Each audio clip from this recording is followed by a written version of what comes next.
This is Front Up on Visitor Network TV, and our guest today is Diana Brown of Nantucket Community Sailing. You've just come off your big event of the year, Race Week and the Opera House Cup, and we thought it'd be good just to talk to you a bit about what Nantucket Community Sailing is all about and get people more familiar even than they are with what has become a real institution on Nantucket. What were the origins of Nantucket Community Sailing? Nantucket Community Sailing started in 1994 with a school teacher, Suzanne Lander-Zavatsky, and Alan Newhouse, who really believed that the island needed to make the water more accessible. It seems kind of a shame if you grow up on Nantucket and you don't even have access to the water. And so that's how Nantucket Community Sailing got started. And we really, our main mission in life is to allow the whole Nantucket community to go out and sail and do water sports and have a great time doing it. But the start was pretty slow. We started out very small with 6 boats, a handful of instructors, and as you know, sailing can be a very expensive sport. Every boat costs a lot of money to not only buy, but to maintain and to keep it running. And we also, and so just building the fleet gradually over the last 19 years has cost a lot of money in order to do that. But we've been wonderfully blessed with great donors and volunteers and people who not only contribute financial resources to us, but also give us boats. And that's allowed us to build our fleet to 140 boats today. 140 boats, that's amazing. Tell us about the programs and what you're doing. Because I know you have it for all different ages. We do. We start at age 5, and we go up through adults. And so we have 1,100 kids in our programs this year, which is pretty much consistent with what we've done for the past couple of years.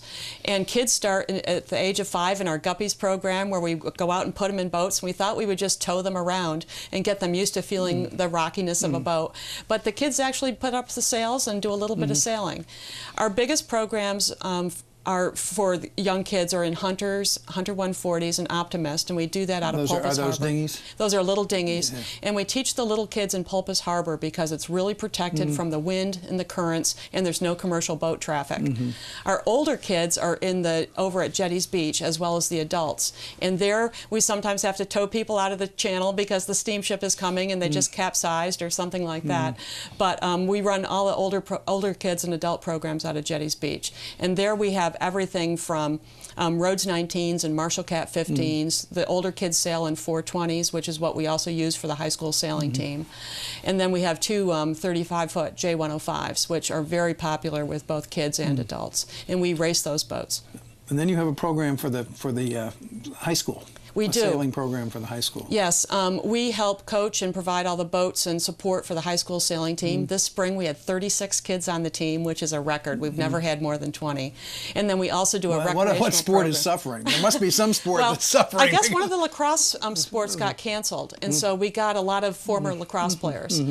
And it's become kind of the cool sport in the high school, which we think is really great. And the Great Harbor Yacht Club lets us put our boats on their lawn for the spring, and the kids go out and march in the snow. It's really impressive. And then in September, we also do a few weeks of high school sailing, and it's great then because the water's warm, the weather's great, and it gives the kids a really nice feel for what sailing can be about. You brought with you a book. We did. Nantucket, A Sailing Community by Gary Jobson. What is this all about? Gary Jobson, as you know, is a legend in sailing. He's been in numerous America's Cups. He's out covering the America's Cup in San Francisco right now. And Gary really wanted to write his 18th book to celebrate sailing on Nantucket. And so we published this book last summer. All proceeds of the book sales go to Nantucket Community Sailing. And there's even a chapter in there that I wrote on NCS. So we're kind of proud of the book. There's some history in it, I see. All the history of the history of sailing on Nantucket from the whaling days through the beginnings of the Opera House Cup, and then it highlights the boats and the participants of Nantucket Race Week. And so we think it's a really nice book in terms of celebrating sailing on Nantucket.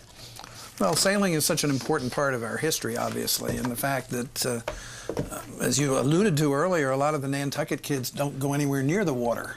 until community sailing came along. Well, and we also try to work with a lot of the other kids through other nonprofit organizations to give them access to the water. So we bring the Boys and Girls Club kids out to Jetties Beach twice a week, and they do a variety of water sports and lessons. We work with Mentoring Youth Nantucket, free access for the bigs and their bigs and their littles. We work with the STAR program, and then Access Sports America. So those are some of the kids groups that we do. But this year we've also started working with some of the other adults who don't get access to the water. So we're working with the Saltmarsh Senior Center to do some senior sails, and that's actually been very fun. And we also work with the Palliative and Supportive Care group to take some of the patients and their caregivers out for therapeutic sails.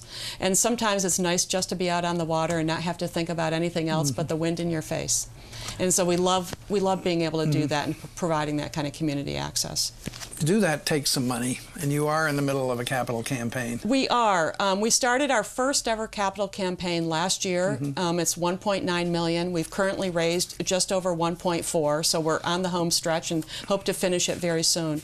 And what we're trying to do with the capital campaign is we've leased land from the town out by the airport, so we finally have a place to store our boats, and we're hoping now to build a new boat maintenance building so that we've got a building big enough that we can fit any of our boats in there to go fix them, and that will help us in terms of cost efficiencies over the long term. Because you've used various sort of loaner spots, haven't That's you, correct. up until now? Yes. Not to bring up a sore subject, but just back to Pulpus Harbor for a minute. You had a bit of a set-to with some of the neighbors this winter about that news. We did. Has that been resolved, you think? I think we've made progress. We're trying very hard to respect what the neighbors' concerns are, and one of their concerns was traffic. So we put up a carpooling site on our website for parents to carpool. We also hired a school bus that brings kids in the morning, and the school bus has been very popular.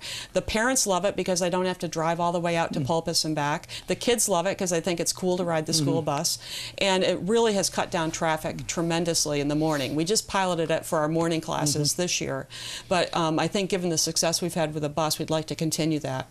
We've also made great strides to reduce some of our program imprint on the small road there at Pulpus Harbor and have our staff go park at the land bank property. And we're really trying to, be sensitive to how fragile that whole resource is. But as you said before, Pulpus Harbor is very important to your program because of its sheltered, the sheltered aspect of it and so forth. Yeah, the little kids really need that sheltered aspect. And we try to be very careful with our footprint on the water as well. We stack all of our boats on floats so that we use up very little mooring space. What else? If you had a blank check, what would community sailing do with that? My goal would be for us to have a waterfront location in town. I would love to be able to be right down there on the waterfront so that the public could easily come out and access the harbor through community sailing. And it would be just lovely. Well, I don't think that's going to happen for a little while. That's a nice wish, though. A nice thing to dream about, isn't it? Yeah. Well, Diana Brown of Nantucket Community Sailing, thank you. You have a wonderful program, and hope it thrives and continues to make more and more people appreciate what being on the water is like. Well, we welcome everybody to come out and try it. Thank you. Thank you.